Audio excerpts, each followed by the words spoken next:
Buenas tardes, licenciado, si se le Buenas escucha. tardes, sí, le escucho. Excelente, muchas gracias.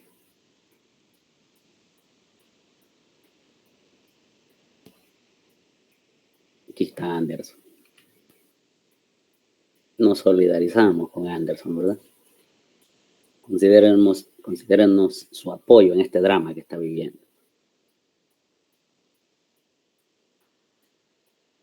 Bien, miren, este día vamos a comenzar participando en una encuesta que tengo preparado para ustedes, debido a que la disponibilidad del auditorio número 4 para el día del debate en nuestro horario, según la fecha programada, que era miércoles 26 de junio, se ha complicado, ¿verdad? Hay una actividad mayúscula que va a tener lugar ese día.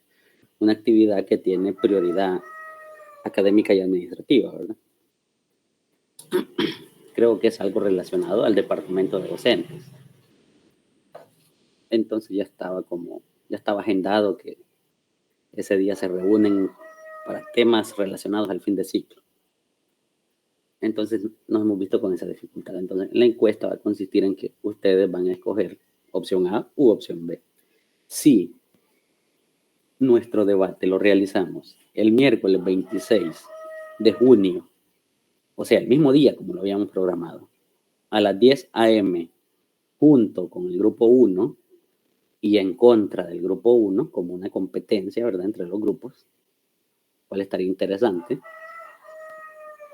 o hacerlo siempre a las 2 p.m., pero del día lunes 1 de julio, es decir, el lunes después del parcial. El lunes después del parcial. Recuérdense que vamos a tener un fin de semana de parciales, ¿sabes? En cambio, miércoles 26, pues faltarían unos días para el parcial. Entonces, la fecha que me han dado disponibilidad de 2 a 4, que es la hora de nuestra clase, ¿verdad?, sería el 1 de julio. Así que en la encuesta vamos a participar y vamos a sacar una opción que esa vamos a implementar sí o sí. No sé si alguien tiene dudas sobre las opciones que le he dado, porque ya cuando lancen la encuesta, pues el resultado de eso vamos a hacer. ¿Alguien por ahí que tenga dudas?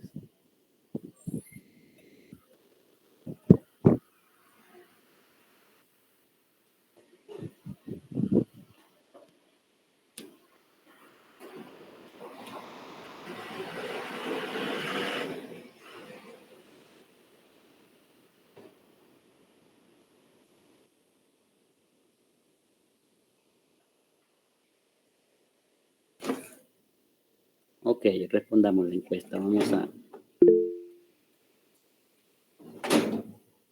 Excelente, Anderson, bienvenido.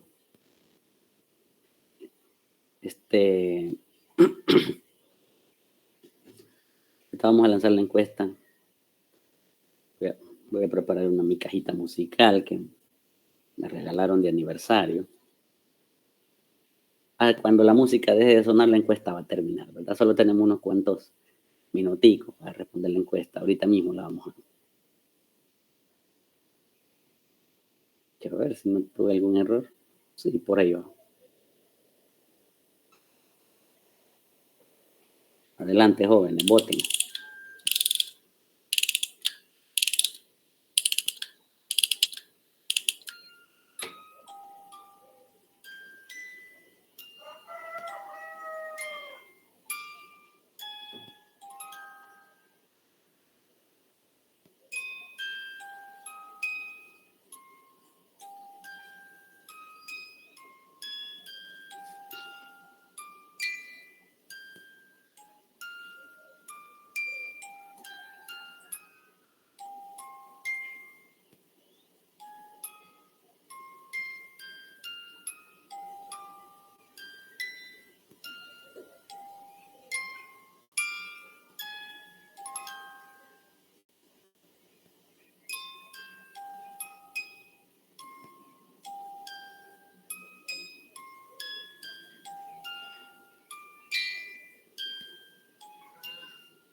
Muy bien.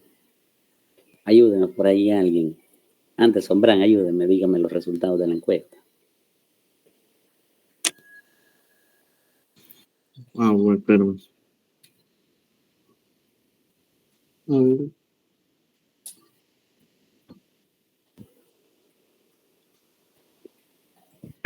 Yo vi ya donde tengo que ver los resultados.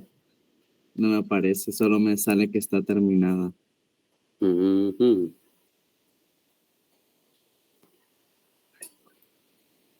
Nadie puede ver los resultados de la encuesta entonces. No, licenciado. Mire qué raro. No, Lick, no aparece. Que a ver si se pudo, mire. Y mientras iban votando, sí iban viendo la tendencia, ¿no? No. No. No. Pero Valeria creo que Nicole. usted lo puede ver. Claro, claro. Valeria Nicole, díganme. Valeria Nicole, sí, díganos.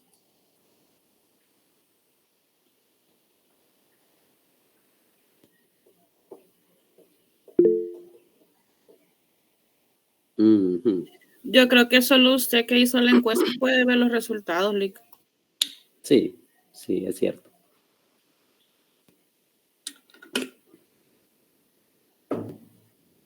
Sí, es que recuerdo que he hecho otra sí. Los participantes sí pueden ver la tendencia y los resultados, pero ni modo, ¿verdad? Va a tocar creer.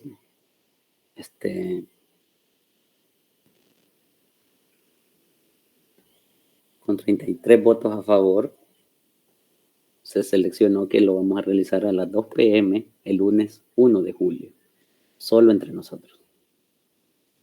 La otra opción tuvo 26 votos. Mire que hay gente que no votó, quizás tiene su dispositivo nada más por ahí descansando en algún lugar. Si esa gente hubiese votado, pudo haber cambiado la decisión, pero no lo hizo. Solo por 7 votos. Solo por 7 votos ganó la opción de las 2 p.m. del lunes 1 de julio. Entonces hay que anotarlo. Lo vamos a presentar ahorita. Vamos a ver dónde están.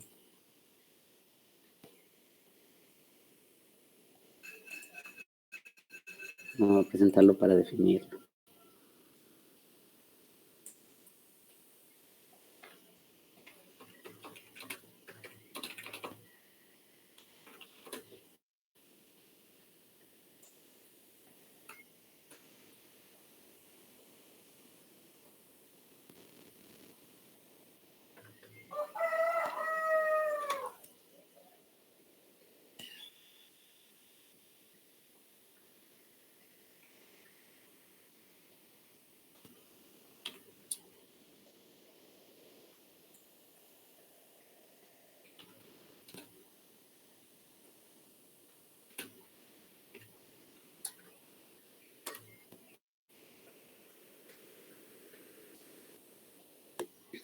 Bien, también tengo para ustedes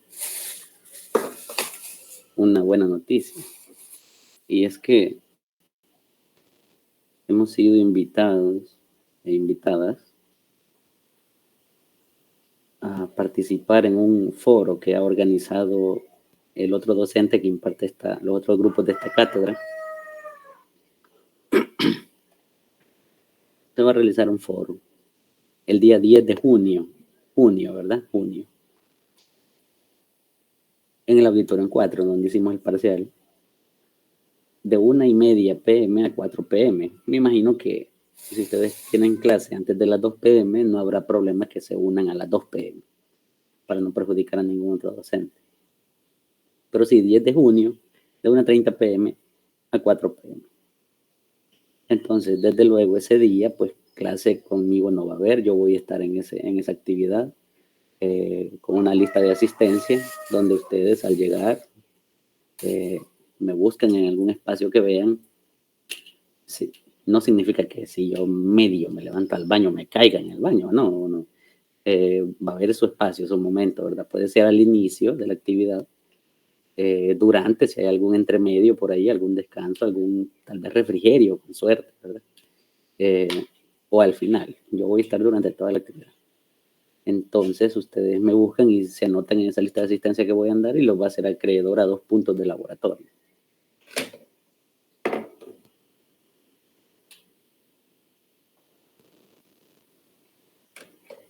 Auditorio en 4, lunes 10 de junio. ¿Quisiera yo que vayan todos y todas? Claro que sí. Pues, ¿debo obligarles debido a que es día de clase? No, no les puedo obligar, ¿verdad? No les puedo obligar a que asistan, sin embargo, yo no tengo que ir, ¿verdad? Le digo, sí, dice Yancy. ¿Por qué, Yancy? ¿Por qué? No, o sea, nadie está obligado a ir, ¿verdad? Sin embargo, quienes van a ser acreedores a 2 puntos de laboratorio. Aquí no estamos hablando de puntos de parcial, estamos hablando de puntos de laboratorio. Es decir, en su actividad grupal, en la siguiente actividad grupal, que vea que alguien pues me puso 1 minuto y solo se inventó una frase y ni siquiera vio el documental y me respondió y le bajé 3 puntos a todo el grupo. Por eso me imagino que van a llegar a necesitar esos 2 puntos. Ángela Jazmín, sí, díganos.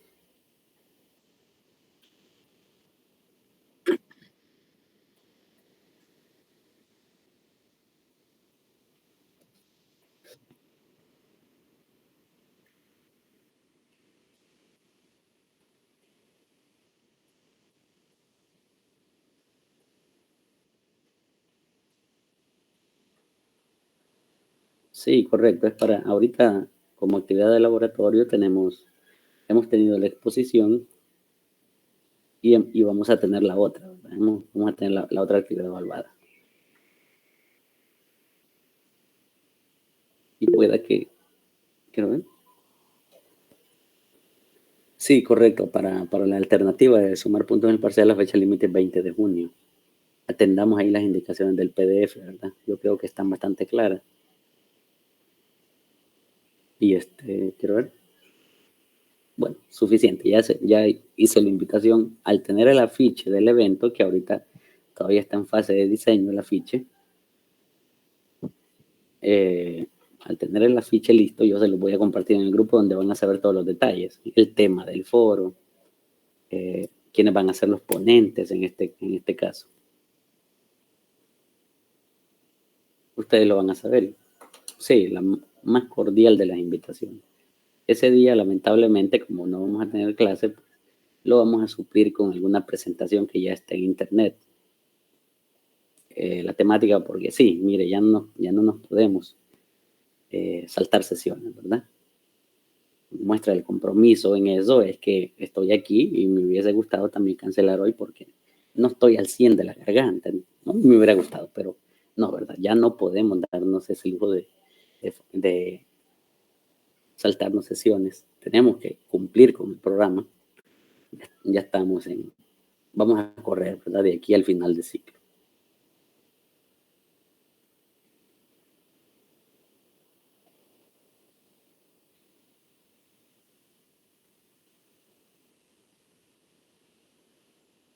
Ahorita preparo para presentar.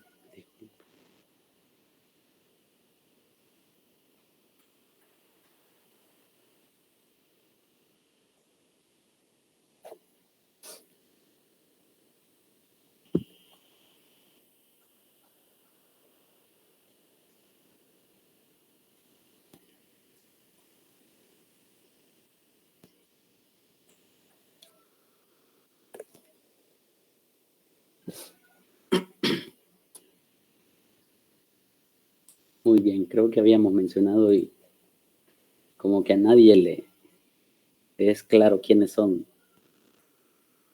las personas de la imagen, ¿verdad? Los 5 intelectuales de por acá.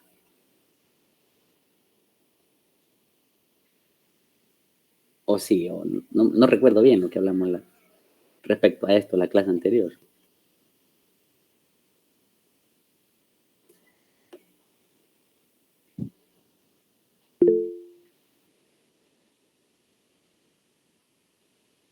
Excelente, Stephanie, latino, mire.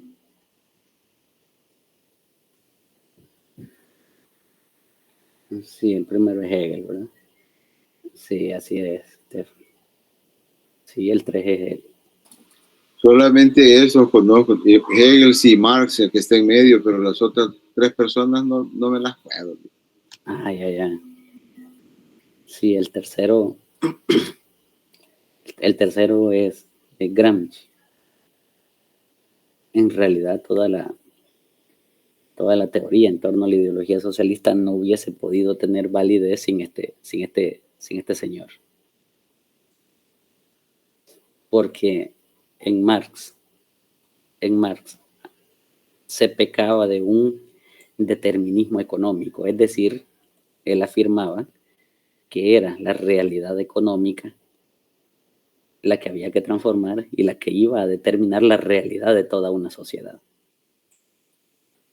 Entonces viene este señor Gramsci y desde la cárcel escribió un montón de libros que se conocieron hasta después de su muerte, la mayoría de lo que escribió, donde él le brindaba, no solo estaba en contra del determinismo económico, que era que la economía era lo que determina la realidad de un país, de una nación, de una población, sino que él va a decir que lo más determinante es la cultura.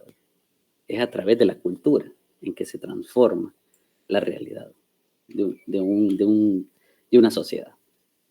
Es la cultura el factor determinante, no la economía. Esa es la grandeza de Gramsci.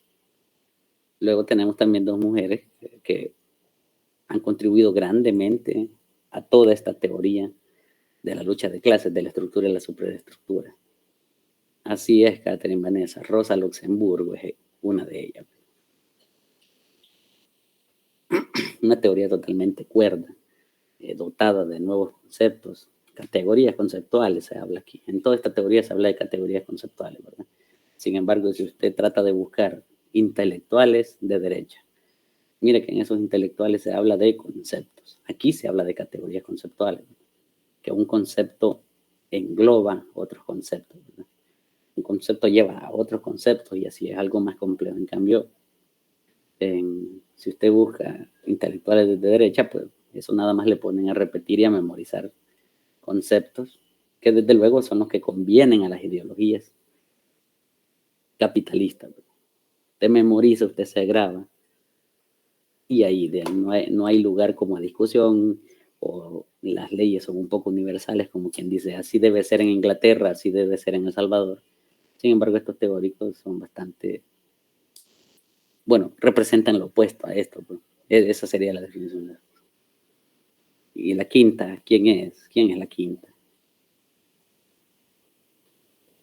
¿Quién podría saberlo por ahí? Mira que me sorprendería mucho.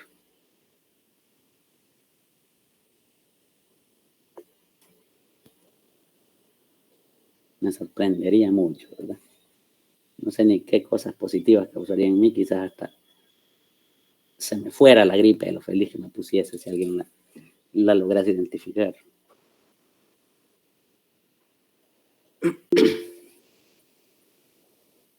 Sí, ella es. Sí, así es. Por suerte la mencionamos la sesión pasada como posible autora de las frases que se pueden, de los lemas que se pueden seleccionar para el debate. Sí, es Hannah Arendt, ¿verdad? Una gran teórica de la violencia estructural, gran teórica de estas temáticas. Entonces, en la estructura y superestructura, lo que más va a imperar es la violencia, ¿verdad? Es hacer que las cosas sean hacia la fuerza, de parte del grupo que siempre tiene el poder en una sociedad. Entonces, la violencia es parte inherente de la estructura. De las mejores teóricas respecto a esta violencia estructural es ella, Hannah Arendt. Los libros de ella son una exquisitez, y dicho sea de paso, algo así como irracional es que las editoriales que tienen derecho de distribución de los libros de ella, mire qué carísimo, lo quieren zampar, hombre, qué barbaridad, carísimo, ¿verdad? Como que si ella representa todo lo contrario a su obra, ¿verdad? Pero sí, carísimos los libros de ella. No recuerdo, creo que ella misma, no estoy seguro, pero sí, creo que ella misma le entregó uno de sus libros a un presidente de los Estados Unidos en sus manos ella, ¿verdad?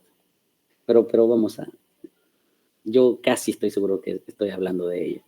Ella le entregó un libro a un presidente de los Estados Unidos en sus manos, en sinónimo de protesta. Bien. ¿Cómo se llama el segundo, licenciado? Perdón. Es de quien hablamos acá. Gramsci. Gramsci es una bestia de intelectual, ¿verdad? Considerar que todo lo que escribió lo escribió desde la cárcel, y a él lo tuvo preso Benito Mussolini. A él lo tuvo preso el fascismo italiano de Benito Mussolini durante la Segunda Guerra Mundial.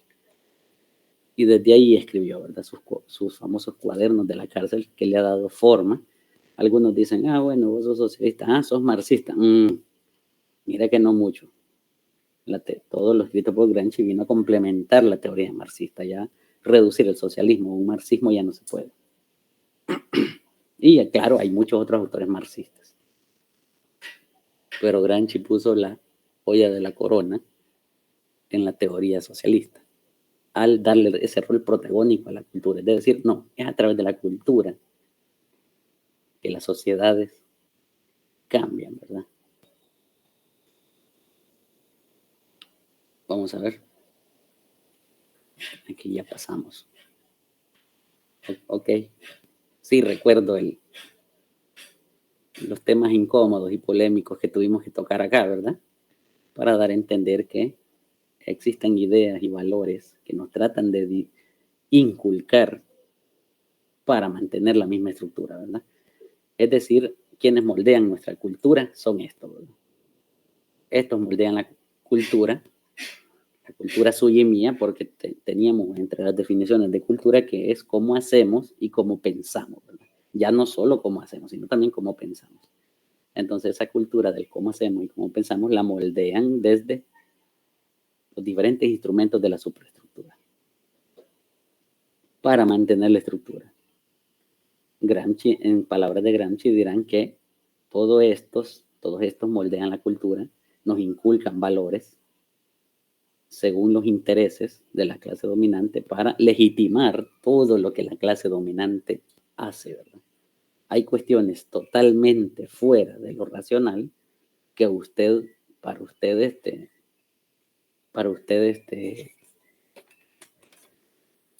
bueno, aceptable, porque, bueno, son ellos los que lo están haciendo, ¿verdad?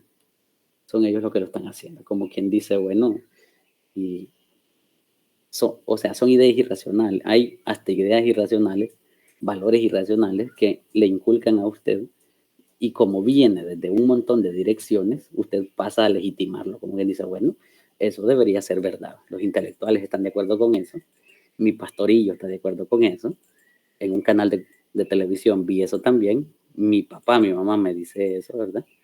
Y hay un influencer que dice eso también. En la universidad hay un profesor, un docente que dijo eso. En el colegio también piensa así un docente. Los partidos políticos hablan de eso. Entonces eso debe ser así es lo normal. Y aunque la cuestión sea demasiado irracional, ¿verdad? Entre estas cosas irracionales podría estar vayámonos a Medio Oriente, ¿verdad? Cómo son algunas formas de gobierno y el tratamiento que le dan a la mujer desde el gobierno, desde el Estado, ¿verdad? Las ideas diseminadas allá en la cultura y el tratamiento cultural que le dan a la mujer. Eso mire que es irracional, pero como hay toda una superestructura a favor de diseminar este tipo de ideas, pasa a ser legitimado, ¿verdad? Pasa a ser legitimado. El tema incómodo de la vez pasada casi nos centró solo en las iglesias, ¿verdad? Casi nos centró solo en las iglesias y contra esta. Mire que en contra de ninguna religión supongo yo que he hablado, ¿verdad? Pero sí hablé en contra de su pastorcillo, de su predicadorcillo, que desde la ignorancia viene y reproduce el priorizar e inculcarle unos valores que no están acorde en realidad a la religión cristiana, pero que funcionan para la superestructura mantener la estructura actual, ¿verdad?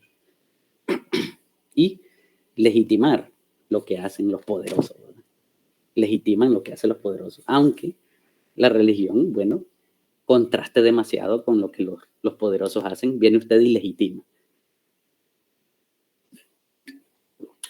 Evolucionar en su religiosidad le puede conllevar a ver como incorrecto lo que los poderosos hacen, ¿verdad?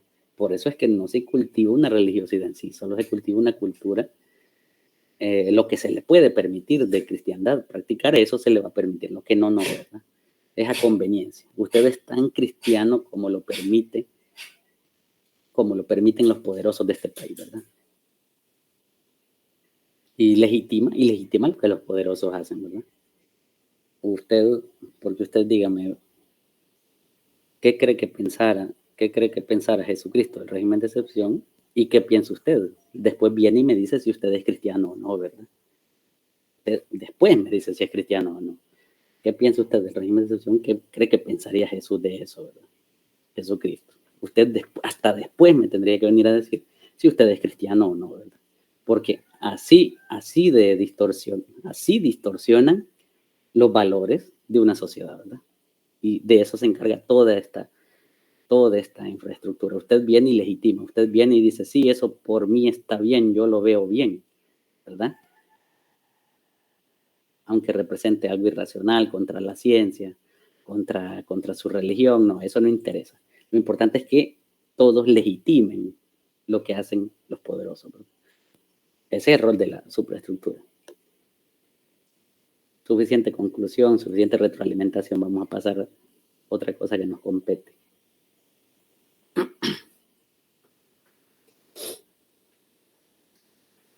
Una frase que inclusive está en nuestro programa de estudio de esta cátedra es que la historia de la humanidad es la historia de la lucha de clases. Usted puede irse a cualquier momento histórico.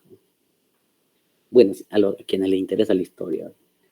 Usted puede situarse en cualquier momento histórico de esta humanidad, de este mundo. Sí o sí, lo que va a encontrar es el conflicto de los intereses de sectores desfavorecidos contra los intereses de los sectores privilegiados, ¿no? Estudia Egipto y va a identificar eso. Estudia Mesopotamia y usted va a identificar eso. Estudia a los persas y usted va a identificar eso. Estudie la antigua Grecia, la Grecia clásica, y usted va a identificar eso. Pero ¿cuál es la cuestión? ¿Cuál es el punto? ¿Cuál es el mayor punto de análisis? Que usted pueda que lo identifique. Ah, sí, es cierto, hubo lucha de clases ahí. Sin embargo, la clase dominante es quien tiene la versión de la historia, ¿verdad? Eso ya sería un problema de la ciencia de la historia, de la ciencia histórica. Que lo que dicen los griegos de los pueblos que se le opusieron, esa pasaría a ser casi la verdad, y donde uno atiende la versión de los pueblos que se le opusieron, ¿verdad? Ah, no, pero como los derrotaron, la versión la establecen los griegos, ¿verdad? Pero ese ya es un problema de la historia. Lo que usted debe identificar, lo que el objetivo de esta cátedra casi nos obliga a hacer es identificar la lucha de clases a lo largo de toda la historia universal. Esta lucha de clases, como ya lo mencioné un poco, se va a basar en los intereses de los diferentes actores de una sociedad, ¿no? ¿Qué intereses tienen estos? ¿Qué intereses tienen aquellos? Siempre los intereses van a estar en conflicto. ¿Por qué? Porque es imposible, eso es algo imposible, es humanamente imposible hacer que los intereses sean los mismos para grandes colectividades. Supóngase este ejemplo, mire que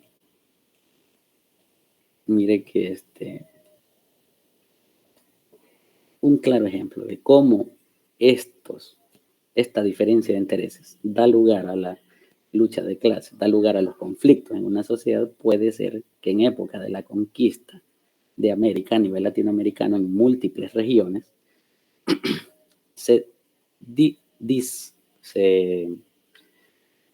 ¿cómo se puede decir? Había un disenso, o sea, no había consenso, ¿verdad? Entre los pueblos nativos o el término más correcto para referirse a ellos es entre los migrantes originarios de América, porque en América no surgió nada, todos somos migrantes en América, pero hay pueblos migrantes originarios, como los pueblos que migraron primero hacia acá, ¿verdad? Es el término más correcto que usted puede usar, los migrantes originarios. Entonces, los migrantes originarios, entre los pueblos migrantes originarios, durante la conquista española, había un disenso, no coincidían en quién era el enemigo, ¿verdad? En quién era el enemigo. Para algunos el enemigo era el rey de España. Para algunos el enemigo era el rey de España. ¿Por qué? Porque él era la cabeza de todo, él era quien había mandado esto, los intereses de él, andaba persiguiendo a España aquí y todo eso. Para algunos no era el rey de España, y solo pongo el ejemplo de España, ¿verdad? Sino que hubo varios países europeos que conquistaron y colonizaron América. Para algunos, el rey de España no era el enemigo. El enemigo era ese condenado cabrón que le daba los latigazos a la gente, ¿verdad? A los migrantes nativos. El que tenía el látigo era el verdadero enemigo. Y quien tenía el látigo era el criollo, ¿verdad? Era el criollo, era un español nacido aquí. Él era el esclavista, ¿verdad? Entonces, las luchas, las guerras por la independencia, que fueron muchas y demasiado diversas en América Latina, tienen este rol polémico de los grupos originarios de América, en que algunos lucharon en esas guerras, pero a favor de la corona española. Algunos luchaban en la guerra a favor de los criollos, es decir, de los españoles nacidos aquí. Que al final ganaron los criollos en la mayoría de territorios, sí, claro, pues sí, eso no lo estamos discutiendo acá, pero que había grupos peleando a favor del rey, sí los había. ¿Por qué? Porque creían que no, el rey es una gran cosa, ¿verdad? El rey de España es una gran cosa, dicen que es casi un dios, él no se equivoca, el que anda aquí esclavizando y violentándonos, él es el error, ¿verdad? Él es el error. Supóngase que usted se entera hoy en día, suponga que si usted se entera de un acto de corrupción en un ministerio, usted viene y dice, no, el ministro es el ladrón, ¿verdad? El ministro es el ladrón, no el presidente, es el ministro. Entonces, una postura similar tenían esos grupos originarios. Entonces, ¿por qué los grupos originarios, si eran numerosamente más amplios que los criollos, que los españoles, no formaron un tercer bando, ¿verdad? ¿Por qué no formaron un tercer bando? Y los grupos de resistencia fueron una expresión que tuvieron poco lugar. Bueno, los intereses eran muy diferentes. ¿Y por qué los intereses eran muy diferentes? Bueno, eran diferentes naciones. El origen de esos grupos era diferente. Eran diferentes naciones. Las naciones tienen diferentes intereses por tener diferentes orígenes y una cultura diferente. Ahí, solo por eso ya tienen diferentes intereses. Consensuarlos, llevarlos a formar una sola, no se puede. Sin embargo, tras la independencia, es precisamente lo que se hace, ¿verdad? A cada estado le dan un montón de naciones y pasa a forzarse que a un estado le corresponde una nación cuando eso no es así, ¿verdad? Hay demasiadas diferencias culturales que nos van a llevar a que nuestros intereses no sean los mismos de el que tengo a la par. ¿Por qué? Nuestra cultura, nuestro origen es muy diferente. Los procesos históricos que yo viví con los procesos históricos que vivió el que tengo a la par han sido muy diferentes. Y su punto de vista de ver las cosas va a ser muy diferente. Razón por la cual siempre va a haber lucha de clases, siempre va a haber conflicto de intereses. Un ejemplo más nacional de esta diversidad cultural que tenemos y que somos varias naciones bajo un mismo estado, y eso nos lleva a que siempre haya contradicciones y no nos podamos poner de acuerdo, es el hecho de que en un país tan pequeño como el nuestro existan varias naciones, pero usted tal vez no lo maneje, tal vez nunca se lo había preguntado y quizás nadie en esta vida se lo había mencionado. Con diferentes historias de origen, con diferente cultura, con diferente composición social desde el momento en que este sector se establece en una región. Un ejemplo puede ser los chalatecos, ¿verdad? Los chalatecos y chalatecas. ¿Quiénes de por acá son chalatecos o chalatecas? Levántenme la mano, por favor, ayúdenme. Levántenme la mano para dar el mejor ejemplo posible. Ustedes en sus diferentes grupos, como se han estado coordinando, ya saben si hay compañeros chalatecos y si hay compañeras chalatecas, ¿verdad? Y usted se da cuenta que aquí no están levantando la mano. Mire que eso ya lo postula a esa persona para que usted lo seleccione como el tímido y el introvertido del grupo para el debate, ¿verdad? Mire que ni levantó la mano. Usted sabe que hay, entre su grupo tiene chalatecos y tiene chalatecas. Y se acaba de dar cuenta que no levantaron la mano, ¿no? Mire, tímido, introvertido, bueno, clasificado número 1 para la lista de introvertidos para el debate, ¿verdad? Usted ya échele el ojo, póngalo, vaya poniéndolo ahí en una lista. Él ya está nominado, es el primer nominado, ¿verdad? O la primera nominada a ser la compañera tímida introvertida del grupo del debate. Porque si solo medio me dieron un like por ahí, no sé si esa persona yo debo entender que es chalateca o si me está diciendo adelante, hable de chalate. O no, medio me dieron un like.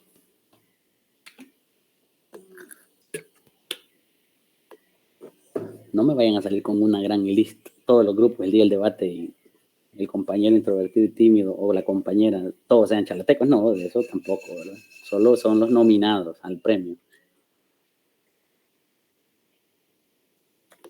Bien, este ejemplo, ya que tal vez no haya gente de chalate por acá, lo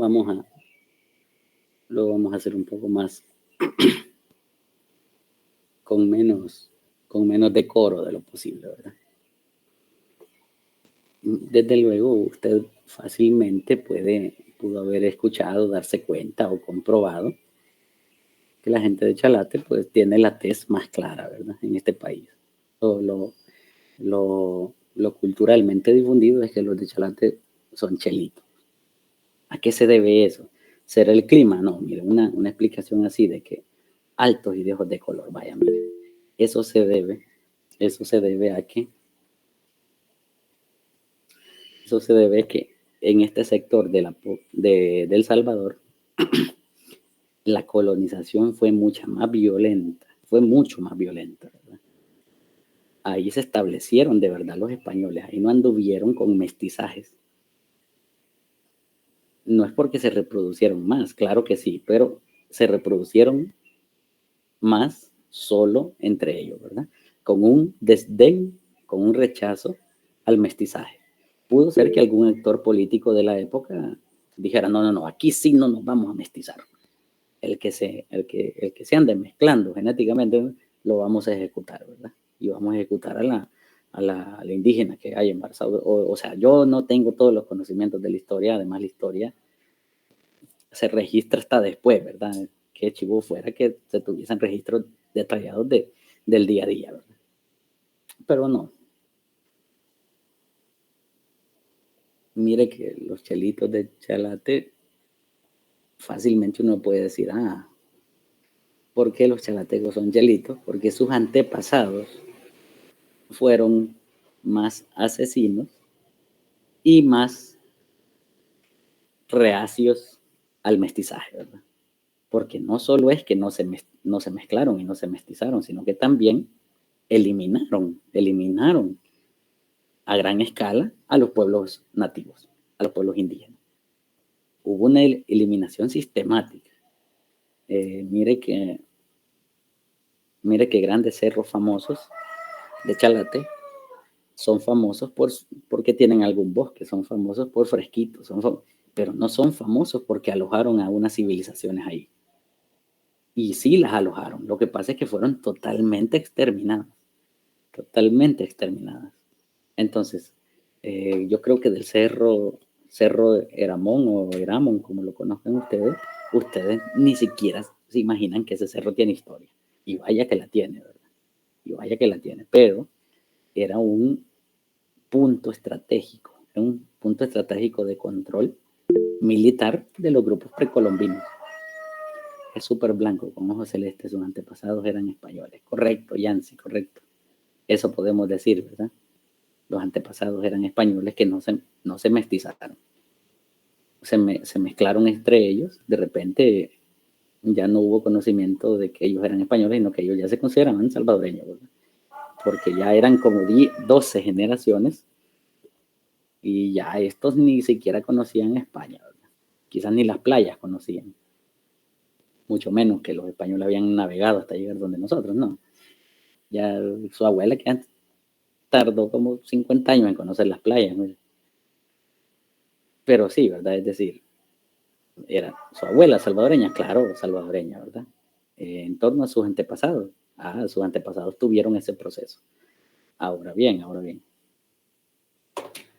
en Chalate, supóngase, este es un ejemplo, ¿verdad? Supóngase que en Chalate, ¿cómo va a obligar usted a un grupo de chalatenango que en la época de Maximiliano Hernández Martínez se uniera, se levantara contra Maximiliano debido a que asesinó a los pueblos indígenas en el occidente, ¿verdad?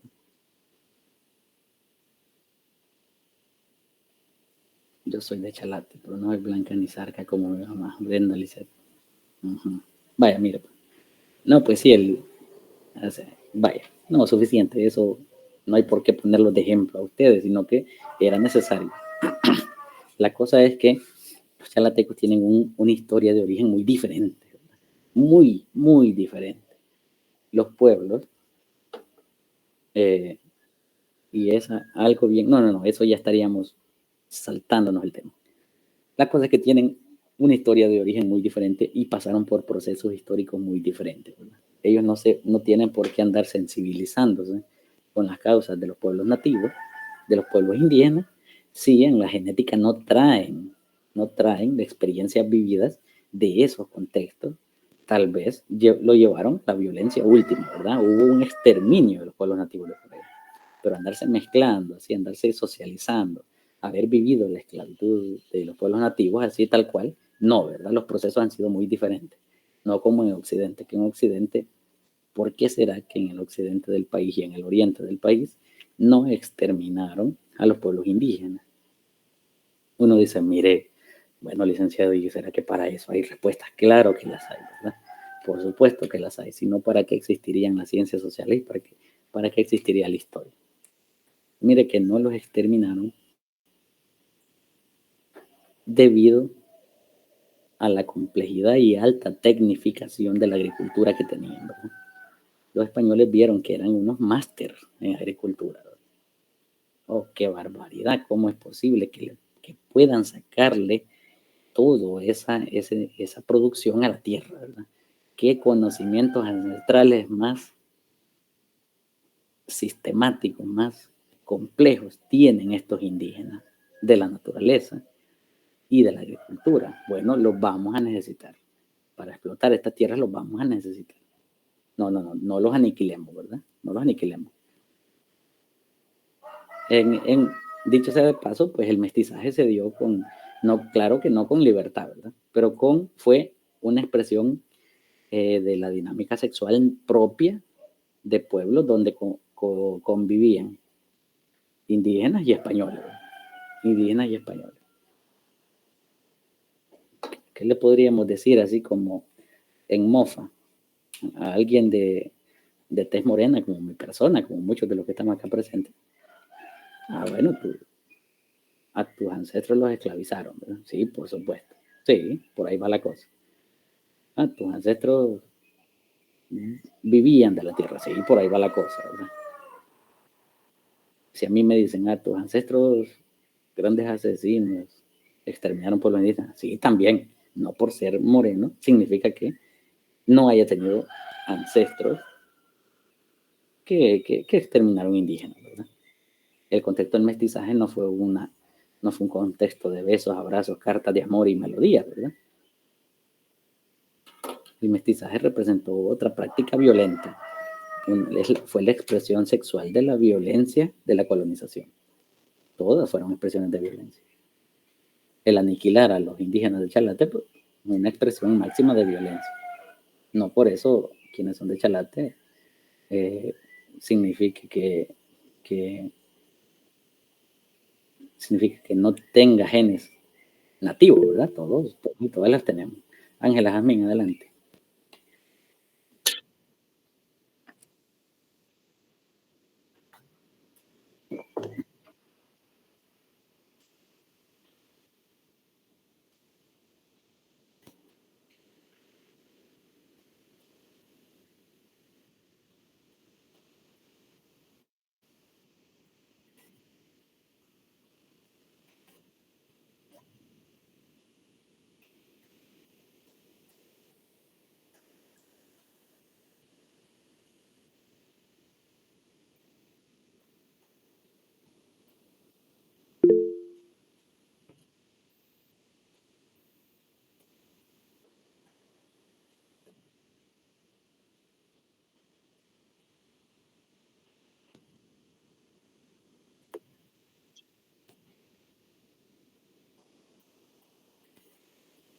Sí, sí, ahí ya los compañeros nos ayudaron. Fujimori fue.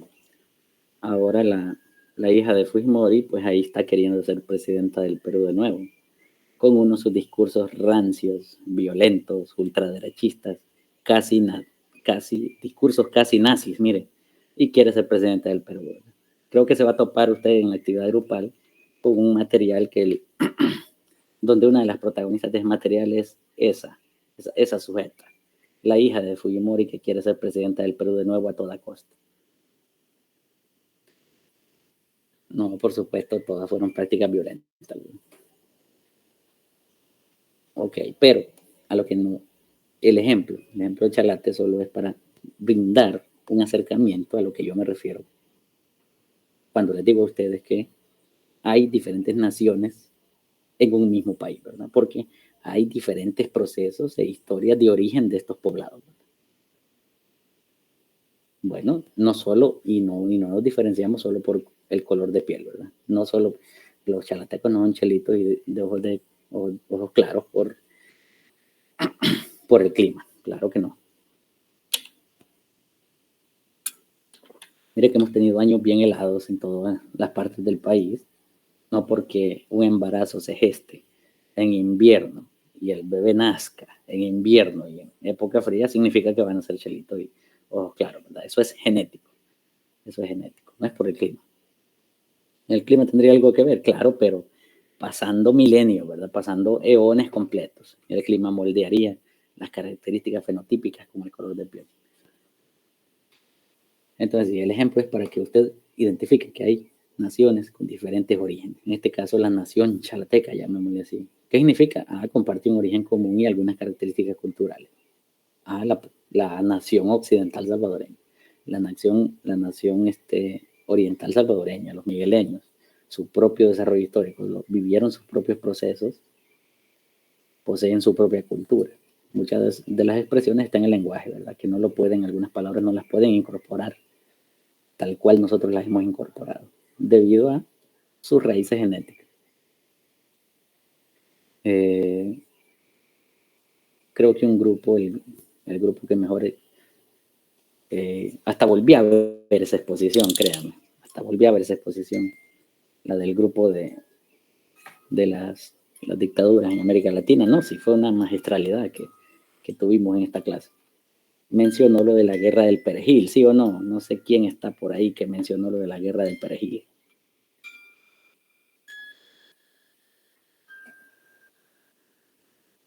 No, me parece que no. No lo mencionaron, bueno. Yo recuerdo que sí lo habían mencionado de lo que hizo Trujillo.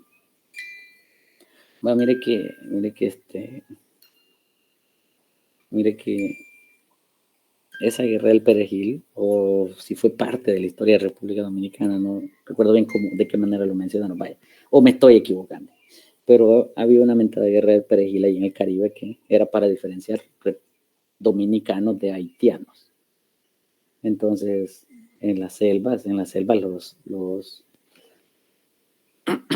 los militares de República Dominicana hacían que cualquier persona dijera perejil, ¿verdad? entre dominicanos y haitianos, pues todos se ven similares, todos son de piel oscura, todos son negros, como dijeran algunos, ¿verdad? Todos son caribeños. Todos son de piel oscura. Entonces, ¿cómo se identificaban dominicanos con haitianos en el contexto de esa guerra? Simplemente los dominicanos hacían que todos los que pasaban por ahí, o a quienes hallaran en la jungla, en la selva, o en las calles, los hacían que dijeran perejil, ¿verdad? ¿Por qué? Porque los de República Dominicana, por su alta presencia,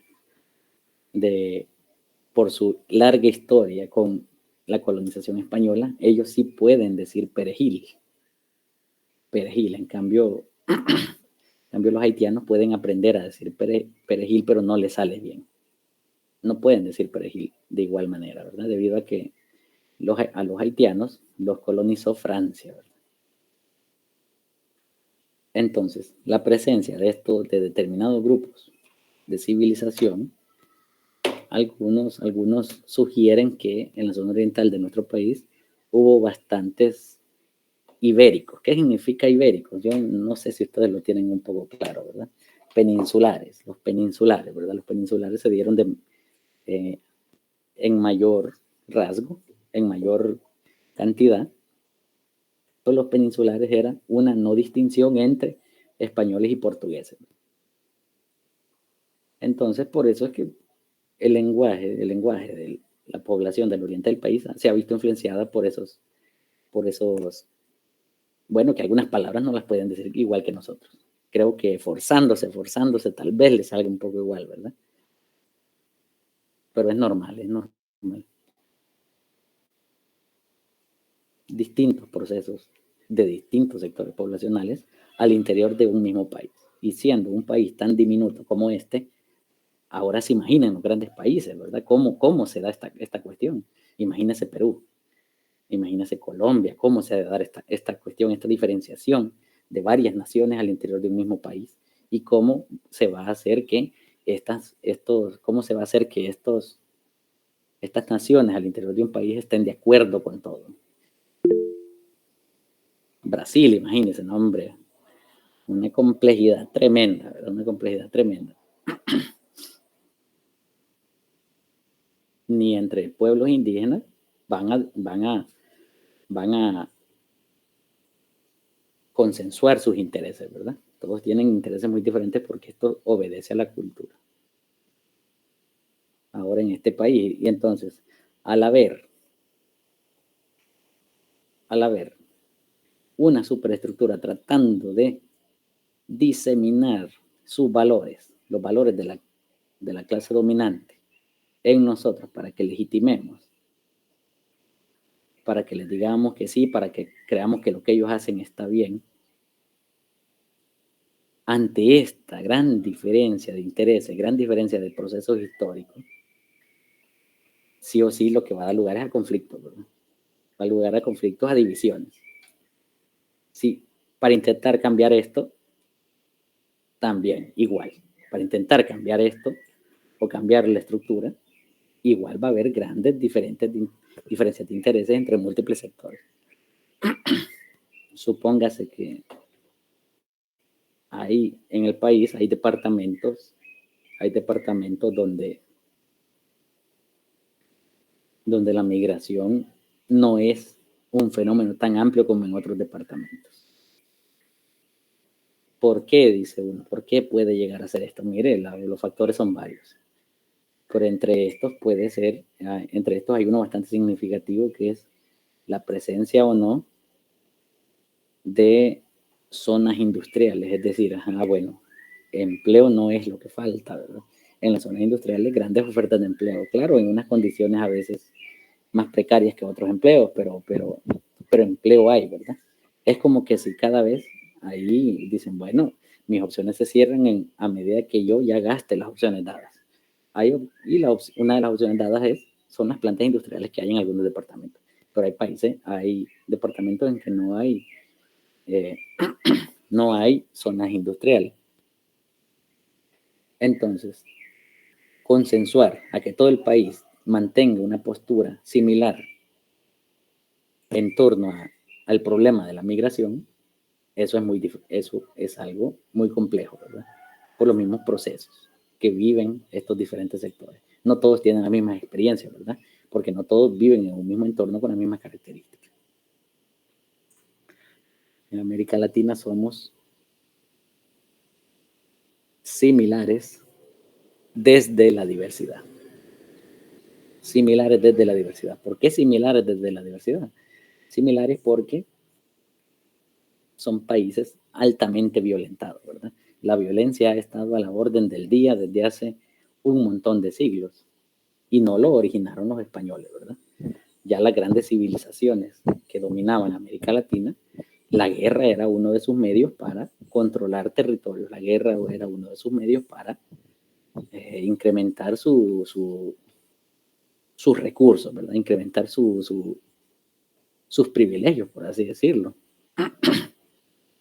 Entonces, por eso es que somos similares desde la diversidad. ¿De qué forma se expresó la violencia en un país y de qué forma se expresó la violencia en otro? Es lo que nos hace diversos. Pero lo que nos hace similares es que la violencia estuvo ahí presente, ¿verdad?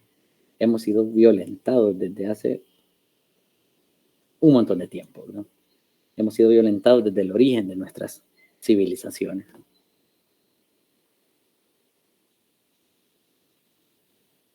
Ok, ayúdenme a alguien por acá con el primer recuadro a leerlo. Ya tuvieron tiempo de leerlo, solo alguien que ayude para encargarnos que todos y todas estemos al corriente.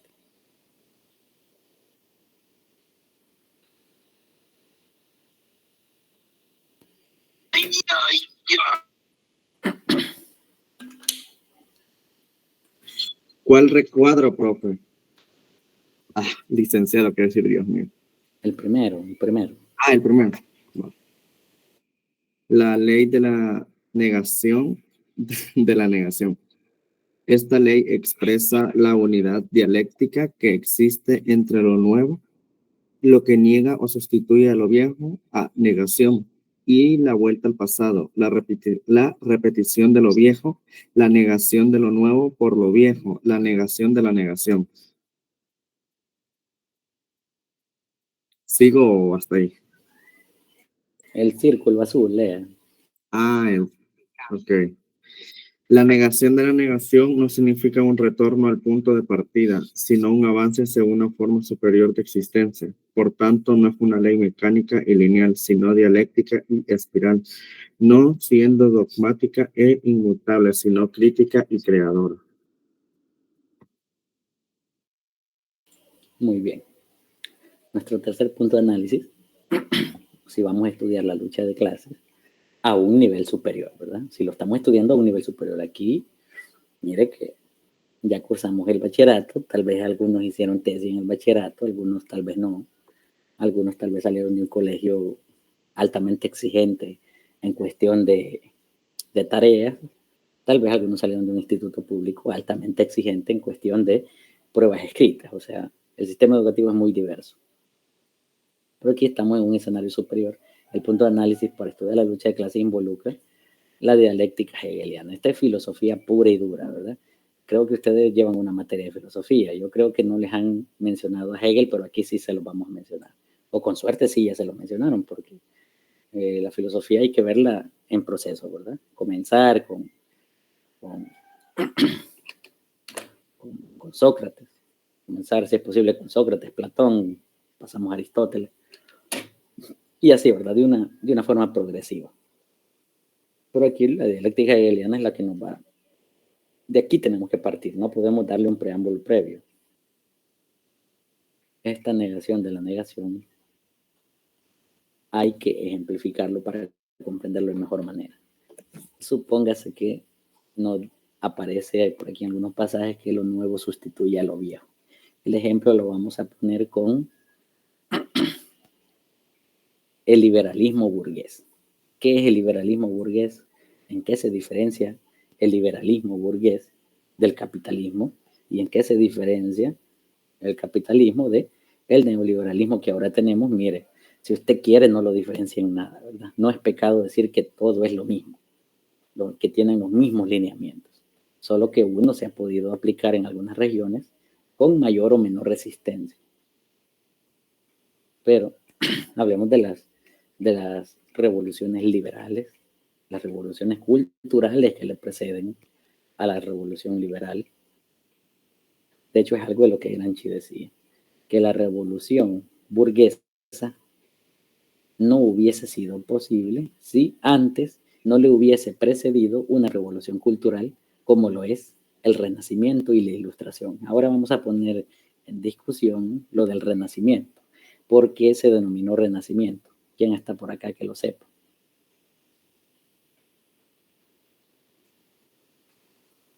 Básicamente, en el Renacimiento hubo, pues como su palabra lo dice, renacimiento tanto en el arte, en la literatura, en diferentes aspectos culturales, entonces también en el área de la ciencia, entonces, porque de ahí estaba Galileo con lo de la física, entonces todos estos nuevos, digamos, fue lo que dio paso a este renacimiento.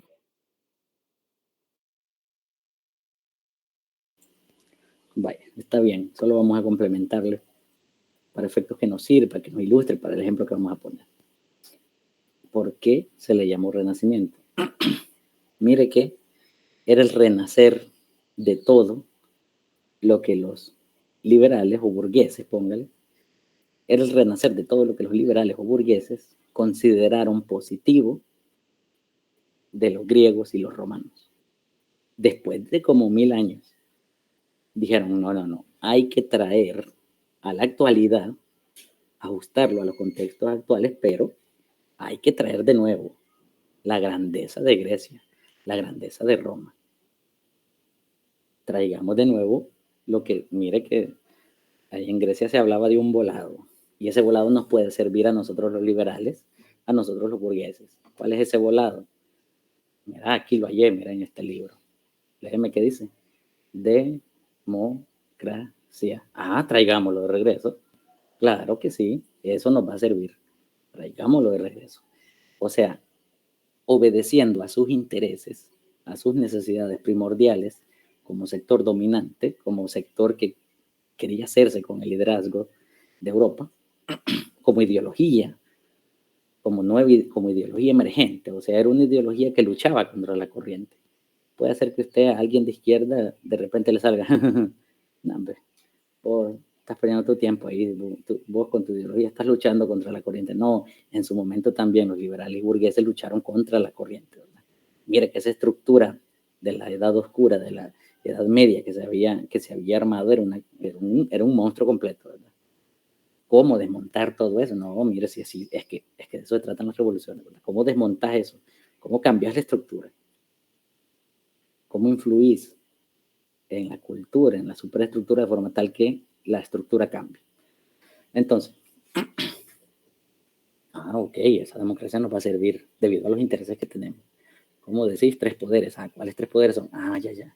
Y eso es de la democracia, ¿qué es? ¿Representativa o participativa? Sí, eso nos va a servir a nosotros, mira.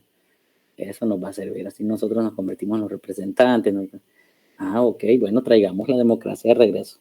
Viene la democracia y después de 1000 años da un salto y aparece ahí en el Renacimiento de nuevo. La mentada democracia. ¿Qué va a aparecer también? Mire, las leyes, ¿verdad? Mire las leyes. ¿De dónde retomamos esto? Le decía un burgués a otro, un liberal a otro. Mira que hay algo exquisito y que nos puede servir para controlar. Porque justo esas son las preguntas que se hacen durante una revolución. ¿Qué nos puede servir para controlar? ¿Qué nos puede servir para establecernos como clase dominante?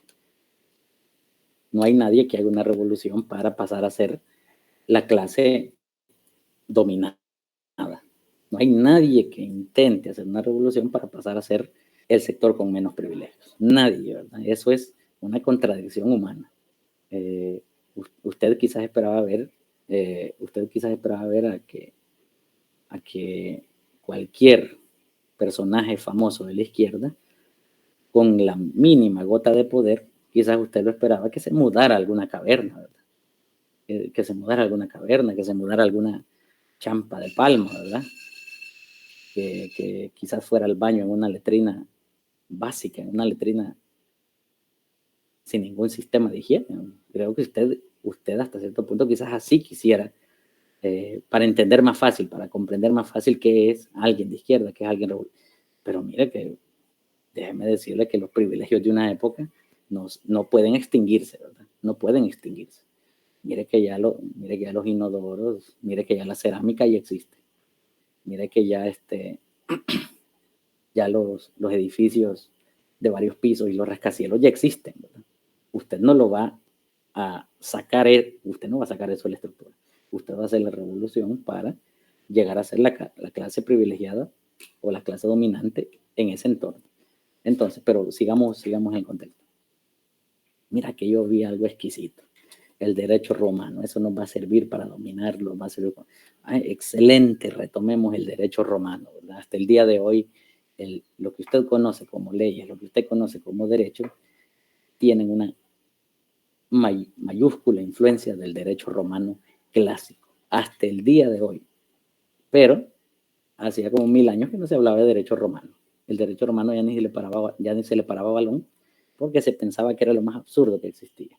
La democracia griega ya no se le paraba balón porque se consideraba que era lo más absurdo que existía. Entonces, negar si el feudalismo, si la edad oscura había negado a la edad clásica, a la edad antigua, que era la liderada por Grecia y Roma, según lo que nos dice la historia, cuando en realidad no es así, ¿verdad? ¿Qué pasaba en Asia? ¿Qué pasaba en África? ¿Será que no pasaba nada? No, claro, pero la historia así nos lo moldea, así nos lo muestra la mayor parte de las veces. Bueno, el feudalismo negó eso. Ahora, lo que el feudalismo negó hay que traerlo a colación para que niegue el feudalismo, para que niegue la Edad Media, para que niegue la Edad Oscura, ¿verdad? Esta edad donde la iglesia es el centro de todas las cosas, donde Dios es el centro de todas las cosas. Para negarlo hay que traer de regreso eso que eso negó, ¿verdad?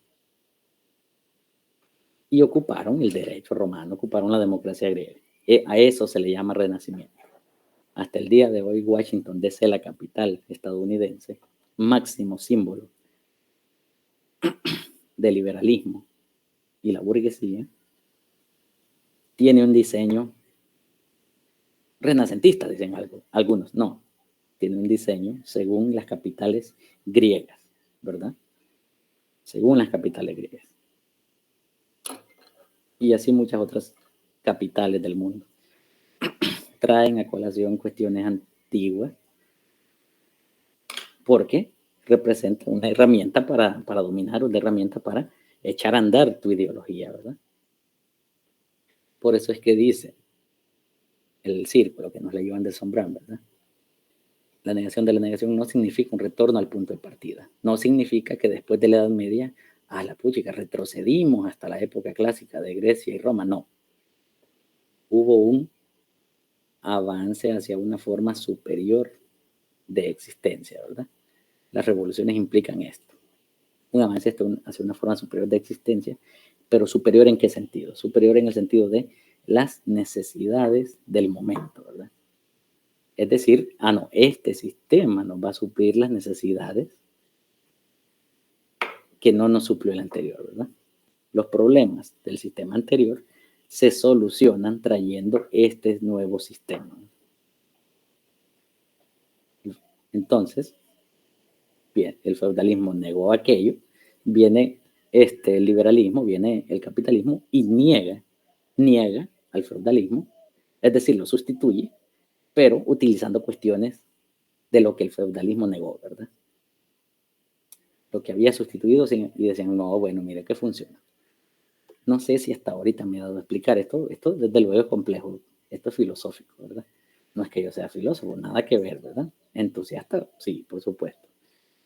Todos estos temas tienen un basamento filosófico, sí, por eso se menciona. No sé si hay dudas hasta aquí porque vamos a seguir con el mismo ejemplo.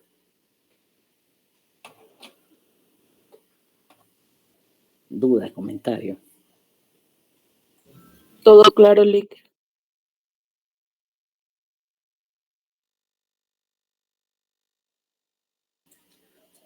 De acuerdo, vamos a continuar. Ahora bien, ahora situémonos en revoluciones que ya tuvieron lugar. Sin embargo, en el conocimiento colectivo, cualquiera puede decir, no, esa revolución aún no ha existido, ¿verdad? Estamos hablando de la revolución socialista. ¿Qué significaría la revolución socialista? Mire que la revolución socialista también implicaría la negación de la negación, ¿verdad? Es decir, el socialismo no solo, una revolución socialista, no solo negaría el capitalismo, sino que también traería elementos de las ideologías, de los estadios de la sociedad que fueron negados por el capitalismo, ¿verdad? Y no por traer cuestiones del pasado, acoplándolos al presente, significa que estamos retornando al punto de partida. No significa un retroceso, ¿verdad? Sino que esto se hace para un avance hacia una forma superior de existencia. ¿Qué definimos como una forma superior de existencia? Aquella donde los problemas insolucionables comienzan a tener solución, ¿verdad? Aquella en que los problemas de aquel sistema se solucionan con este nuevo sistema, con esta nueva ideología. Aquella donde los errores que había tenido este sistema ya no se cometen y lo vamos a corregir debido a que en aquel otro sistema, en aquella otra ideología, ahí estaba la solución, ahí había una solución. Los burgueses vieron eso en la democracia griega y vieron eso en el derecho romano. Ah, no, hombre, eso está excelente para ordenar, ¿verdad? Está excelente para ordenar. ¿Y será que podemos mantener, dijeron los burgueses, será que podemos mantener hasta elementos del feudalismo que estamos negando? ¿Será que lo podemos mantener? Por supuesto, mire que si le sirve, lo mantiene, ¿verdad? Si le sirve, lo mantiene. Uno de los grandes elementos fue la religiosidad, fue la Iglesia Católica, si le queremos poner nombre y apellido. No porque los liberales y burgueses representaran una gran oposición al dominio de la Iglesia en un sistema, significa que la Iglesia Católica dejaba de existir. Significa que las iglesias y la figura de Dios dejaba de existir. No, sí, eso ha sido excelente para dominar, ¿verdad? Una excelente herramienta de dominación y de control de masas. ¿Por qué la vamos a eliminar, verdad? ¿Por qué la vamos a eliminar? No, que continúe, ¿verdad? Continuemos con esto. Lo que vamos a pasar es tener una gran relación desde el Estado con la religión, ¿verdad? El Estado con la Iglesia Católica. Vamos a nombrar esto, ¿verdad? No, que arzobispo nacional, vamos a nombrarlo a usted el encargado de la religión aquí, nos vamos a relacionar, vamos a llevar esta relación a un punto más formal, un punto más complejo, un punto más moderno, ¿verdad? Porque mire que después de la Iglesia, después de la Edad Oscura, al final de la Edad Oscura, todos los problemas eran culpa de la Iglesia. Y no por eso la Iglesia desapareció, porque a los burgueses, a la nueva clase dominante, los burgueses y liberales, los instrumentos de dominación que existían, les fueron útiles también. Sin embargo, usted en una revolución socialista, usted quisiera que cambie todo y que quizás hasta su vida cotidiana, quizás el aire lo va a querer ver de otro color, ¿verdad? Quizás quiere que de un día para otro. No, eso no es así, ¿verdad? Los instrumentos, la forma como está organizado el mundo, ahí ha estado y no necesariamente lo van a seguir utilizando. Lo que van a hacer es, de igual manera, sino que lo que van a hacer es corregir los errores, corregir los problemas que ya no tenían solución, ¿verdad? Una revolución no necesariamente implica crear algo totalmente nuevo, ¿verdad? Un invento de sistema, un invento de ideología, no, ¿verdad? Se puede traer elementos del pasado y la revolución socialista, muchos de sus lineamientos, trae elementos de un estadio de la sociedad que aquí evaluamos. ¿De cuál estadio estaríamos hablando?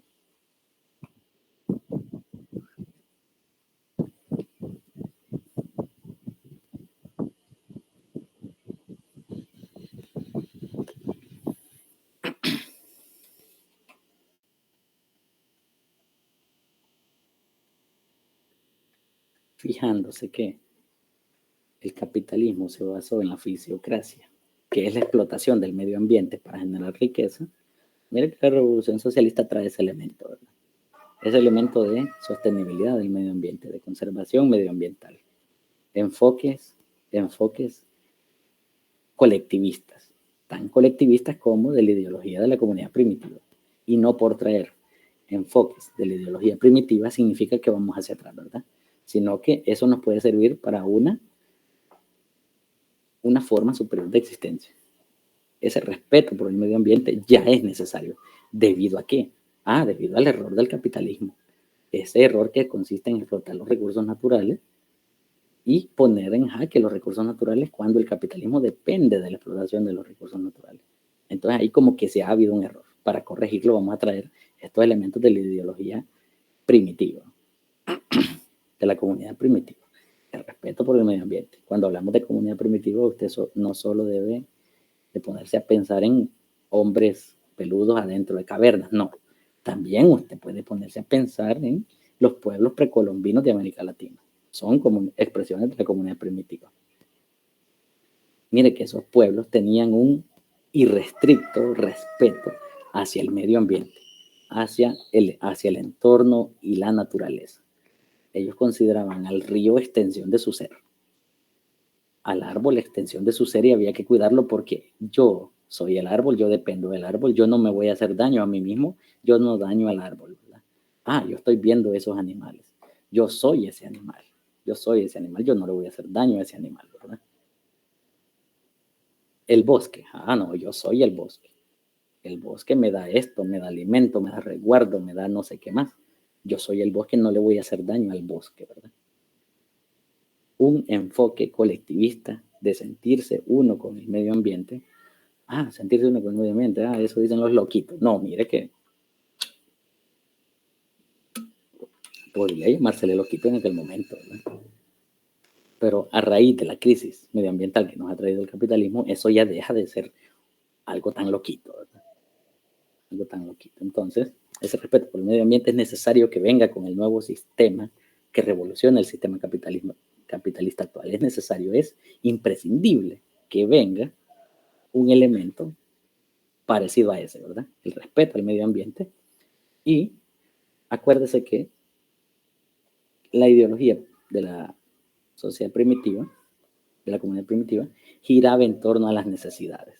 Entonces, ¿cómo es que el socialismo aplica esto de que gira en torno a las necesidades? Lo aplica debido a que una de las recomendaciones para un sistema alterno es que un país produzca lo que necesita. No solo que no dependa de otro país para consumir, ¿verdad? Como vimos en la discusión anterior que El Salvador ni siquiera produce lo que consume, ¿verdad? No. Desde el enfoque socialista, un país tiene que producir lo que consume, lo que necesita. Y hay un desdén hacia la sobreproducción.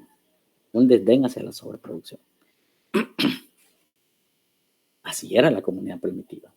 Ellos iban solucionando sus necesidades, ¿verdad? Nada más lo necesario.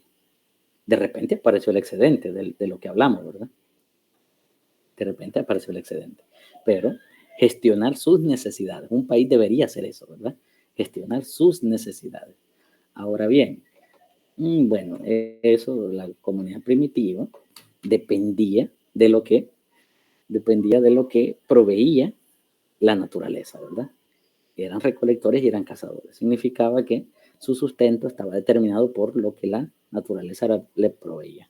Eso podría interpretarse como que la comunidad primitiva hacía una utilización de los recursos naturales, ¿verdad? Utilizaba los recursos naturales, pero en base a las necesidades, ¿verdad? Ahora usted viene y dice, ¿cómo el socialismo va a implementar que las naciones, que las sociedades obtengan de la naturaleza lo que necesite? No, mire, para eso somos seres humanos, ¿verdad? Vamos a estar ahí, vamos a ver cómo nos organizamos, vamos a ver cuál es la mejor alternativa. No significa que, ¿qué está pasando ahí? Falló, bueno, ni modo, fracasamos, terminó esto. No, nada que ver, ahí vamos a estar, ¿verdad? Ahí vamos a estar. Mire que algo así como un ejemplo podría ser la energía solar. la energía solar. Supóngase que una de las medidas de algún país socialista puede ser que en todo hogar haya un panel solar alimentando uno o varios electrodomésticos del hogar. Dígame usted si esa no es una necesidad de todos y todas. Por supuesto que lo es. Esa es una necesidad de todos y todas. ¿Por qué no le impulsa el capitalismo? Bueno, la burguesía tiene sus intereses. La burguesía es la que está encargada de vender la electricidad en todos los países capitalistas. Entonces, ¿cómo va a salir un programa de poner panel solar en todas las casas? Fregamos al burgués, ¿verdad? Digamos que aquí Nayib no hace eso porque si no le frega las ganancias a Cristiano. Por eso no pasa. Y el capitalismo tiene esas reglas inviolables de no fregar los intereses del burgués y entonces no ocurren cuestiones alternas. Para viabilizar lo alterno hay que hacer en realidad una revolución. Los paneles solares tendrían ahí uno de los fundamentos de la ideología de la comunidad primitiva. ¿Cuál es? Utilizar los recursos de la naturaleza. ¿En qué hogar no pega el sol? Dígame usted, ¿verdad? Ahí está el sol. Sin embargo, no se está aprovechando. Es decir, podemos replicar lineamientos de ideologías casi que usted puede considerar extintas, traerlo a nuestro contexto para tener una forma superior de existencia humana, ¿verdad? Existencia humana digna, lo mencionamos por ahí entre los lineamientos del socialismo. Podemos traer cuestiones de allá, ¿verdad? ¿Qué más podríamos replicar? Mire que, bueno, ya dijimos, ¿verdad? El respeto hacia el medio ambiente. Ya no fregar los ríos. Que ya la minería sea cosa del pasado, ¿verdad? Hace más de una década en El Salvador se prohibió la minería metálica. El único país del planeta en prohibir la minería metálica para no seguir perdiendo nuestros ríos, ¿verdad? Sin embargo, su gobierno actual, viene y crea una ley donde de nuevo le da apertura a la minería metálica, ¿verdad? ¿Y por qué hicieron esa ley? ¿Será que el gobierno actual nos odia y todos tienen pacto con el diablo? No, es la lógica de un sistema neoliberal burgués. Es la lógica, ¿verdad? Ver todo como mercancía. Para el gobierno actual, a ellos no se les cruza la idea de cómo es posible que en este país alguien del extranjero no pueda poner una mina y buscar oro en los ríos del país, ¿verdad? Qué galán fuera si pusieran mineras estatales, ¿verdad? En búsqueda de oro y que la riqueza sea del Estado y de ahí saque el Estado para financiar proyectos. No, toda es deuda externa. Te aseguro que las próximas mineras que vengan a El Salvador van a ser totalmente privadas, las ganancias van a ser totalmente para ellos. Puede ser que algún político actual se lleve un maletín negro por haberle dado entrada a las mineras, pero eso no significa que las mineras le van a dar entradas monetarias al Estado. Entonces, estos enfoques son enfoques totalmente revolucionarios, ¿verdad? ¿Qué avances hay en estos enfoques? Mire que hay leyes de protección del medio ambiente, que los burgueses quisieran que esas leyes no existieran. Pues. Los burgueses quisieran que hasta los ríos se les pasara propiedad privada de ellos. Los lagos, ¿verdad? El lago Cotepeque, los burgueses quisieran que fuera privado y el lago se le adjudicara a un grupo de empresarios. Eso quisieran. Pero como avances ha habido, como tenemos un sistema híbrido con lineamientos socialistas y capitalistas, ustedes bien lo respondieron algunos en el parcial. Creo que la pareja que salió mejor incluyó la palabra híbrido. Caray, no, hombre, sí. Yo lo más positivo de las respuestas del parcial lo iba subrayando. No, hombre, ahí subrayé, creo que hasta rompí la página. Excelente, dije, híbrido, un sistema híbrido. Con influencia de las dos ideologías. Me acaban de llamar a reunión en mi oficina, tengo que retirarme. No, adelante, Yancy, no se preocupe, adelante, nos seguimos escuchando después. Vamos a ver. Dudas respecto a esto, porque mire que yo en el parcial final le voy a hacer preguntas y las respuestas van a ser súper confusas. Lo mejor es que aclaremos las dudas acá, ¿verdad? Ya repetición de clase, pues ya eso se llama grabación de la clase y ahí le queda. Pero ya a la grabación usted no le va a poder hacer ninguna pregunta.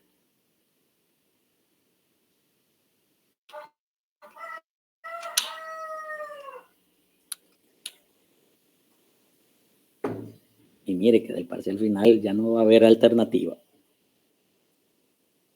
Ya no va a haber alternativa.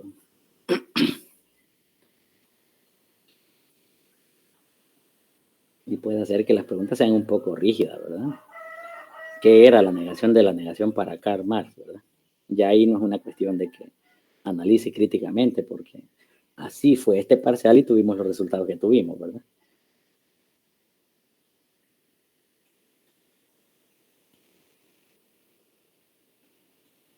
Ya no va a poder haber alternativa para este segundo parcial debido a que el ciclo se acaba. El periodo de publicación de notas en el sistema mecanizado, el Prometeo de la UES, se vence, se acaba el 7 de julio y nosotros vamos a tener el parcial 7 días antes que eso. Ya no va a haber chance. La nota del parcial prácticamente le va a aparecer ahí por el resto de su carrera.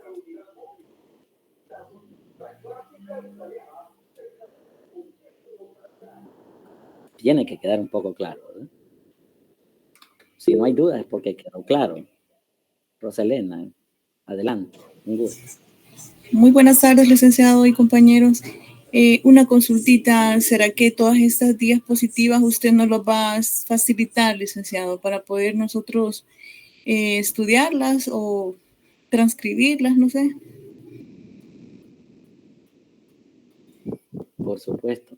De hecho, estaba preparando la carpeta con todas las diapositivas de los grupos de exposición porque se las voy a facilitar todas en una sola carpeta. Pero me enfermé, me estuve allí guardando reposo. Mi noche de lunes fue una completa porquería. Me llegaron todos los síntomas. Creo que todos los virus acumulados de todas las civilizaciones humanas me llegaron el lunes. Mira. José Roberto Segueda. Adelante, José. ¿Qué tal? ¿Qué hay por Hola, ahí? hola. Bien, licenciado. Qué bueno que está mejor de salud. Sí, yo quería preguntarle con respecto a esto donde dice que la dialéctica, donde dice la negación de la negación y se extiende, ¿verdad? Es bien complicado, es bien complejo, va y viene, va y viene. Eso es dialéctica. O sea, yo entiendo de que no lo está negando. O sea, sí lo niega, pero lo que quiere decir es de que no quiere decir de que eso que se vote, ¿verdad? Sino que simplemente como que se retoma, se trabaja, se estudia, se retoma, entonces se vuelve, es como científicamente, como una prueba y error. Eso es dialéctica. Sí, yo creo que la prueba-error no sería la mejor forma de describirlo, pero sí una clave podría ser sustituir la palabra negación con la palabra, bueno, la acabo de decir, dicho sea de paso, con la palabra sustitución, ¿verdad? Sustitución. Entonces aquí tendríamos, leyéndolo de esa manera, ¿verdad? Dice esta ley, unidad dialéctica, que existe entre lo nuevo. Lo que sustituye o sustituye a lo viejo, ¿verdad?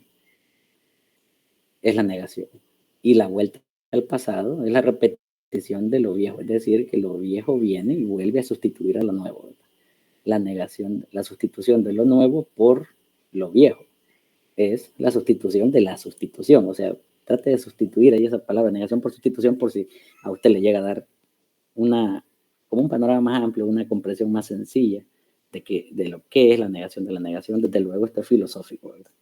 Esto surge de Hegel, lo trabaja Marx, lo trabaja Gramsci en su momento y muchos otros pensadores sociales y economistas hasta contemporáneos trabajan esta dialéctica, ¿verdad? Hay un fulano que se llama Bakunin, nombre ese cabrón, le dio vueltas al asunto, lo problematizó y fue bien interesante. Pero sí, esta dialéctica, ¿qué es la dialéctica, verdad? ¿Qué es la dialéctica? Mire que hay una definición de dialéctica en Sócrates.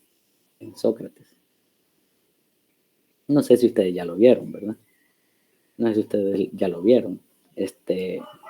A Sócrates sobre las alusiones a la dialéctica, cuestiones así. Pero sí hay algo que practicaba Sócrates que no tiene mucha relación con lo que ahora, gracias a Hegel, se conoce como dialéctica. Hay una técnica de Sócrates que era la mayéutica, que esa técnica los puede llevar a ustedes a ganar el debate. Yo, por suerte que surgió en esta clase, sino que yo ni me había acordado de eso. Miren. La mayéutica de Sócrates les puede ayudar a ustedes a ganar el debate. Mire que si entre los grupos acá presentes hay alguien y dice, bueno, el licenciado mencionó la mayéutica. Desde aquí hasta el día del debate me voy a especializar en mayéutica. Yo creo que no se podría tal cual, ¿verdad? Ya que la mayéutica no es nada si usted no se prepara también con el tema del que trata el debate. O sea que usted tiene que estudiar respecto a la revolución y encima especializarse en la mayéutica. Pero es una técnica excelente, la que Sócrates dejó como legado para la humanidad, que lo puede llevar a ser el grupo que gane el debate, ¿verdad? Ahí usted investigue de qué demonios se trata la mayéutica de Sócrates.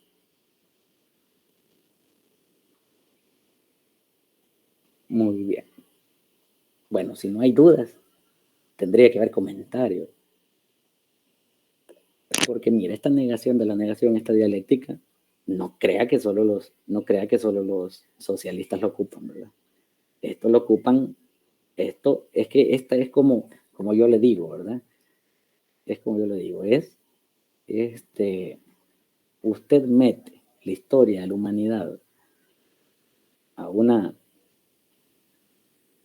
resonancia magnética y la placa que sale es esto, ¿verdad? Es la dialéctica, es la lucha de clases, es la superestructura controlando la estructura. Usted mete toda la historia de la humanidad y el patrón interpretativo es esta diapositiva que les he presentado.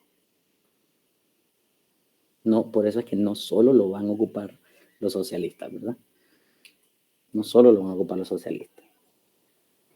Posturas liberales, posturas de derecha ocupan esta cuestión. Lo que pasa es que a usted no le dicen, ¿verdad? No le dicen que lo ocupan. Mire que ahorita hay un ultraderechista español queriendo que la derecha y el capitalismo se apodere de España, que su discurso es alabando la colonización de América. Alabando la colonización de América. Él ha hecho mítines políticos, discursos, y a la par de él tiene personajes disfrazados de los colonizadores españoles. Y uno dice, bueno, qué ridículo, ¿verdad? Qué ridículo ese fulano. No, mire, él está trayendo elementos del pasado que funcionaron, que son sinónimos de grandeza española, al presente, ¿verdad? Al presente. ¿Qué significa? ¿Qué significaría eso? ¿Cuál es su objetivo? Mire, él va a suplir una necesidad dentro de su sector, él va a suplir sus intereses, ¿verdad? Y entre sus intereses está que se retome el momento de la colonización americana como sinónimo de capacidad, de poder, y contrarrestar algún discurso imperante en España que él dice, no, yo este discurso lo puedo contradecir haciendo alusiones a la colonización española. Aunque el mismo España, pues, ellos saben lo que hicieron, ¿verdad? Ellos saben lo que hicieron. Algunos políticos sienten más vergüenza que otros, pero mire, ahí está ese ultraderechista alabando los momentos de la colonización. Yo creo que también se va a topar con un material entre la actividad grupal, se va a topar con un material donde ese sujeto sale por ahí y usted va a ver, bueno, ahora me queda claro que es la ultraderecha. Creo que Roselena preguntó esto en una clase, ¿verdad? Que era la ultraderecha. No sé si me equivoco, Roselena, pero ahí sí. Hay de acuerdo, ahí usted va a hallar un material en esa actividad grupal que le va a quedar claro qué es la ultraderecha, cuáles son los discursos de la ultraderecha. Creo que ese material se llama el manual del buen fascista, se llama. Ahí le va a quedar claro a usted qué es la ultraderecha. Un excelente material ese dura menos de 1 hora. Ya todos los demás creo que duran más de 1 hora. Bueno, creo que aquí gracias, licenciado, ya lo anoté. Excelente, Rosa. Ahí, si sus compañeros del grupo lo quieren quitar, pues háblele fuerte. No, este es mío, nadie me lo quita. O hagámoslo entre los dos, ¿verdad? Vamos a ver. Sí, aquí nos vamos a quedar, vamos a continuar la otra semana. Muchas gracias por la atención prestada y pues les recomiendo evacuar de mejor manera sus dudas, ¿verdad? Ya no pueden quedarnos dudas, ya estamos en fase final. Y peor, el parcial va a ser en línea, imagínense, ya no voy a estar yo como aquella vez en el auditorio aclarándole ahí algunas dudas. Evacuamos todas las dudas posibles. Hasta entonces, compañeras y compañeros, nos escuchamos la otra semana. Muchas gracias. Gracias, Lee. Gracias, licenciado.